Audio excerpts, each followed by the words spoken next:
আমাদের চলাফেরা, আমাদের জীবন পদ্ধতি সবকিছুর মধ্যে যদি আমি আল্লাহর প্রকৃত বান্দা হয়ে থাকি, তাহলে থাকবে বিনয়। অহংকারের কোন স্থান আল্লাহর বান্দাদের মধ্যে থাকতে পারে না। অহংকার হলো ইবলিস এবং তার অনুসারীদের স্বভাব। কাদের স্বভাব? আল্লাহ ইবলিসকে বলেছিলেন সেজদা করনি কেন? ইবলিস তখন জবাব দিয়েছিল কি? قال انا خير منه خلقتني من نار وخلقته من طين।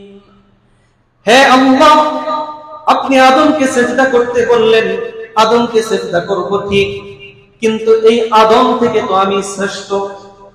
কে বলে? ইবলিস বলে। কেন?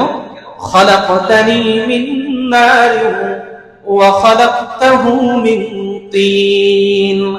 আদমকে সৃষ্টি করলেন মাটি থেকে, আর আমাকে সৃষ্টি করলেন আগুন থেকে। আগুন সবসময় উপরে থাকে, আগুন উপরে ওঠার চেষ্টা করে। এই জন্য ইবলিসের পক্ষে মাথা নিচু করে আদমের সামনে সেজদা করার কোনো সুযোগ নেই বলে ইবলিস ঘোষণা দিয়েছিল।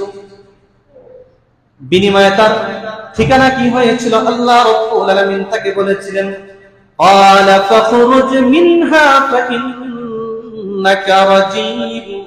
হে ইবলিস, জাহান্নাম থেকে, তুমি জান্নাত থেকে তুমি বের হয়ে যাও। আজকের পর থেকে তুমি হবে অভিশপ্ত, অপদস্থ, লাঞ্ছিত। অপদস্থ আর লাঞ্ছিত। এই যে ইবলিস জান্নাত থেকে বহিষ্কার হলো, তার অপরাধ আদম আলাইহিস সালাতু ওয়াস সালামকে সেজদা করা, এতটুকু না করা এতটুকুই নয়, তার অন্যতম অপরাধ হলো অহংকার করা। কি করা? অহংকার করা। তার আরেকটা অপরাধ হলো আল্লাহর বিধানের সামনে আল্লাহর হুকুমকে প্রতিহত করার জন্য যুক্তি পেশ করা। কি করা?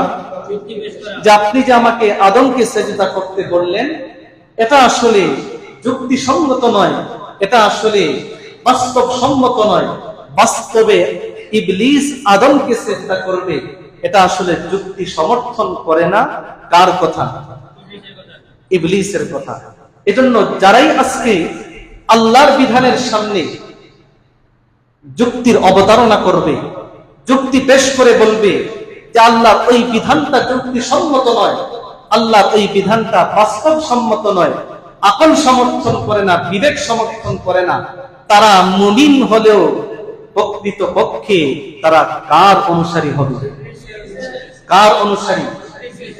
কোন মুমিন আল্লাহর বিধানের সামনে যুক্তি দাঁড় করাতে পারে না। আল্লাহর বিধানের সামনে যুক্তি অবশ্যই থাকবে। কি বলেন নাই? আল্লাহ এই তাম পৃথিবী সৃষ্টি করেছেন, আপনি এই সামান্য মানুষ হয়ে আল্লাহর কোরআন পড়েন না, নবীর হাদিস পড়েন না, আর আল্লাহর বিধানের মধ্যে যুক্তি খুঁজেন। যেই আল্লাহ তাম পৃথিবী সবকিছু সৃষ্টি করেছেন, তার হুকুমের পিছনে তিনি এত জ্ঞানী আর প্রজ্ঞাপূর্ণ হওয়ার পরও তার বিধানের পিছনে যুক্তি থাকবে না, এটা কার কথা? ইবলিসের কথা।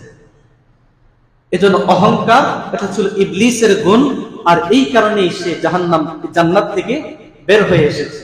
এজন্য অহংকার যারাই করবে, আল্লাহ পাক রব্বুল আলামিন তাদেরকে দুনিয়া এবং আখিরাতে শাস্তি দিবেন।